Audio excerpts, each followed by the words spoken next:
Okay.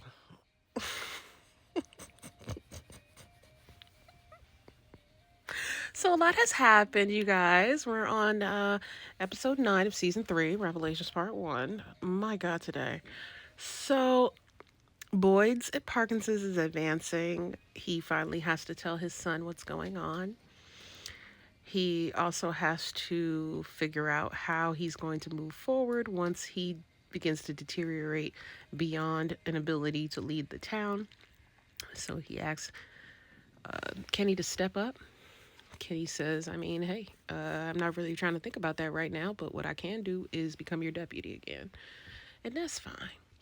Um, then we have the voices coming back to Sarah to let her know what's going on with Fatima and to, in my opinion, to get the town riled up, right?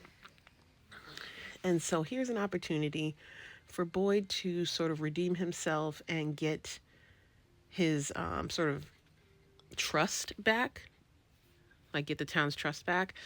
I appreciated that Donna came around and decided not to tell anyone about Fatima. I love the reasoning behind that. I think that maintaining her image and what that means to the people in the town is very important for keeping hope alive in the town. She really was one of those people, very much like Tian Chen, who had a positive impact on so many people and touched so many lives, helping them to cope in this nightmare of a place.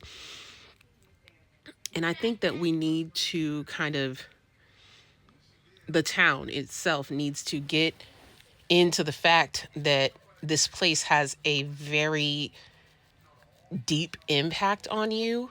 It's not just existing in the town or being afraid for your life. It is very much this town will get in your head and will drive you crazy and make you do things that you would not normally do. I think this is a good way for them to forgive Sarah. I think that this is a way for them to perhaps figure out an appropriate punishment for Eljin.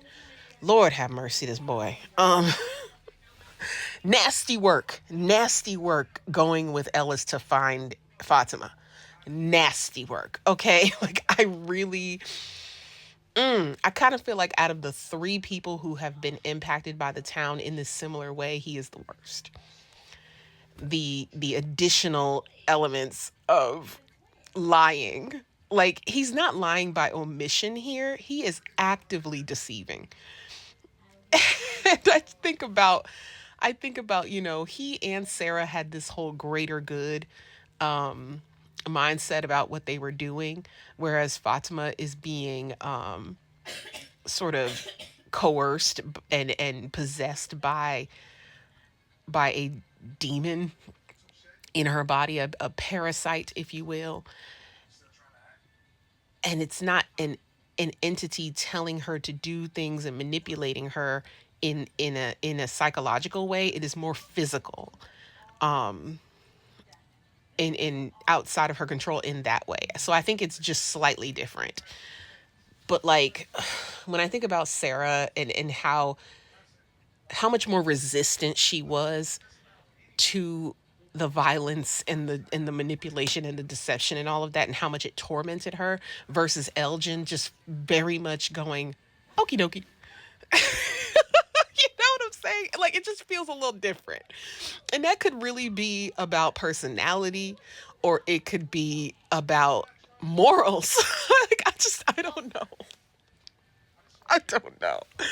But him take like purposefully leading Ellis off the path and feeling guilty but not guilty enough to go, hey, listen, you know.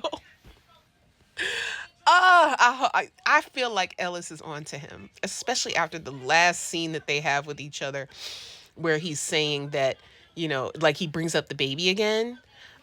Even though I don't think that Elgin should know that she's not pregnant, I think that he should still believe that she is, because they hadn't told everybody that there was no baby. But like something about the way that Ellis looked at him after that was like, Okay. And I feel like he's a lot like his dad in that he is methodical. He is going to wait for an opportunity in which there's no way to refute what he feels he knows, and he is going to absolutely kill Eljin. I think he's gonna kill him. Um, I don't. I still don't think that Fatima is going to make it out of this season. The opportunity that was there when Julie and Tabitha happened upon the root cellar and Victor was already in there feeling sorry for himself. You trying to tell me you didn't hear Fatima, Victor, the fuck? Like, I really just, that part really bugged the hell out of me in this, like, through this whole thing. You were right. You were like a hallway away from her. There's no way you didn't hear her. You didn't hear her get mad about not being able to open the door, which, by the way, that door in the floor, I think it locks from the other side, friends. I think it leads to the caves. I'm come on, old lady, conveniently silencing Fatima when she knew that there was somebody around or somebody coming. And then we've got the biggest revelation of all from this episode. And I'll get to Jim in another part, you guys. I didn't forget about Jim. But that scene where she has the flashback, I really feel like everybody got that wrong. And I don't think I'm wrong about this. Tabitha is Eloise. She is not Miranda. And here is why. In the flashback, after she had two instances where she almost had the flashback from touching Victor and then touching the root cellar. She had two very shaky ass, like hold up, something's up, like, Raven Baxter ass moments. And then when she hugs him, she gets that full on flashback, right? Miranda hugs both her children, but her face is to Eloise's ear when she says, I love you guys so much. She says it into Eloise's ear. And then when she leaves, Eloise almost immediately runs out after her. I want to say Mama was maybe 20 paces in front of her. Okay? And then when she backs up off of Victor, she runs out of the root cellar the same way she would have done when she was a kid. Then we see Miranda from the point of view of Eloise, what would have been Eloise's point of view. We see her mama run to that faraway tree, and she's on the back side of the faraway tree. She's not at the part where she could jump through. She would have to go around. And here comes Smiley, and Smiley runs after her. Again, we will get into that in the next part. But as soon as Smiley pounces on Miranda and begins to kill her is when we get a shot of Tabitha, aka Eloise, screaming in horror because of what she witnessed, not because of what she experienced. I don't think I'm wrong about this, y'all. I think she is Eloise, not reincarnated Miranda, because Eloise was younger than Victor. I don't know by how many years. Maybe it wasn't that many years, but she was younger than him. So 40 years having passed, that would put Miranda maybe in her early 40s. Okay, I'm sorry, not Miranda, Tabitha in her early 40s. Then that puts her at the age she's at. Okay? So she has these memories of being young in the settlement. And there's also pictures of Eloise in the house when Henry is talking to Tabitha that look a lot like her. So I feel like that's where we need to be focusing for episode 10. And I'll see you guys in part 2 to talk about the rest of this episode. Okay, so just a couple more things to touch on. Mainly, just before I get into talking about Jim, I just want to finish up about Miranda. Victor never found Eloise's body. He only said that he found his mother at the tree dead and that he buried her where he found her. So he never found Eloise's body. He just assumed that she died too, because he never saw her again after that. And he moved on with his life. And she never came back to town. So what could we hypothesize happened to Tabitha, modern day Tabitha, aka Eloise? We can hypothesize that just like she was able to get out of the town this time, that somehow the boy in white helped her escape the town, live her life, and then come back after she was married and had children to try again to complete the cycle. That's the only thing, like, that's my main hypothesis or my main theory there. But she would be the appropriate age right now to have been Victor's sister. Their bond, their closeness, while it is very maternal seeming since she is already a mother, I do feel like she's his sister because she survived. So that's where I'm leaving that. Now let's talk about Jim and his redemption arc, aka goodbye. Okay, because we all know what happens when people on this show start to become vulnerable and sort of expose their pasts and make amends with people on the show. We all know what happens, right? So I think that we're going to go ahead and say goodbye to Jim in this last episode because baby, let's look at what happened in this episode. So after Henry told this man to STFU and listen to his wife, and also revealed the similarities between the two of them, right? He then takes that to heart and tries to be a better parent and better husband, apologizing to his wife, letting her know that she has his support and that he's on board with whatever she wants to do, also being present for his children in ways that he has not been in recent episodes, and especially not this season. In the beginning, we saw that Jim was determined to help his family by trying to figure out how to get out of here. After he was scared to his core by the town and that voice over the walkie-talkie, he then started to shift. He wanted to simply protect his family by making sure that they flew under the radar and just did what they had to do to survive.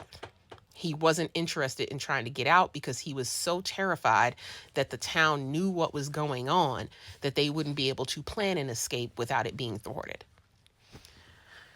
So while his intentions are good, they're honorable, right? You want to protect your family. I do feel like there was a little bit of resentment there when Tabitha started to link up with Jade and he was left out of the equation. When she disappeared into the real world to find Henry and he was left with them children for 3 days and he realized he couldn't really do it on his own. I think that really shook him to his core as well. I think that getting buried under the house and almost dying, all this stuff has really done a number on this man. And so he was operating from a place of fear, which was driving his family further away. And looking at it from that perspective, I can empathize with Jim, and I don't feel like he's as much of an ass. You know what I mean? But I do feel like he was doing asshole stuff. So, he was doing stuff that was totally sabotaging his intentions in the first place. And that's why we're getting this redemption arc. That's why he's kind of coming back to maybe the person that Tabitha fell in love with. You know what I mean? The person that his children have wanted him to be. And him talking with Ethan in the RV, and then for Thomas to come up on the walkie-talkie, I think the town is trying to get back into his head. And Ethan saying, "You know what, Dad? Come on, that's not Thomas." And the voice over the walkie-talkie kind of chuckling about it. Like, "Oh, I got you. I'll see you later." It is giving very much that he's going to die. I'm sorry. It is very much giving that Jim is about to die. because the town always wins, right? They're going to get him. And I don't know how it's going to happen. I don't know if the monsters are going to get him. I don't know if he is just going to have some freak accident. Like, I don't really know what's going to happen. But I just know that he is also not making it out of this season. I think we're going to lose Fatima and we're going to lose Jim. And I think I don't know. I don't know what's going to happen with Tabitha. That's one thing. I don't think we're going to lose Tabitha because she's an integral part of the show and of solving the cycle, saving the children so that they can break the curse. I think that she's too important for us to lose her. Um, we could lose Henry. I think that might happen. Um, Maybe not right away. I think he'll make it to season 4. But I think we are going to lose him at some point after he's fulfilled what he needs to do. And that damn Clara. You guys. Something's up with Clara. I'm so sorry, but why does she keep popping up at the most interesting times? She is the most screen time having ass extra. Like, honestly, girl, who do you know? Who do you know on this damn show? Like, when are we going to get her backstory? When is she going to have her real moment? Because she just keeps popping up. Oh my God. I can't. So, listen. Acosta, I feel like she's starting to kind of chill out. She had a little freak out moment, but the way Donna gathered that ass, I appreciated it so much. I think that she's going to learn a little bit more in the next episode and that'll be great or whatever, but I don't think we're really going to get into her character development until season 4. Boyd, man, I'm really curious to see what ends up happening to him next week. Because for them to be talking about like the Parkinson's advancing, I do think the town has a lot to do with that. As another method of breaking him, because the way that Monster was at the window and recommended that he unalive himself, that to me feels like they're going to plan another sort of ambush, or they're going to amp up the psychological manipulation. So you guys tell me what you think, not only about this episode, but what you think is going to happen next week, because that's our big finale. That's why I put out my prediction of who's going to die and all that other stuff. You guys tell me what you think is going to happen, and I will see you in the comments section. Also, please don't watch my watch party from this week. It was so bad. Mercury is cracking her knuckles, getting ready for her to be in her god dang micro braids, and I can't stand her. The technology was not technologying today. So please do not watch that one. But feel free to watch the others on my YouTube channel, Victoria Tamia James. And I will see you guys next week.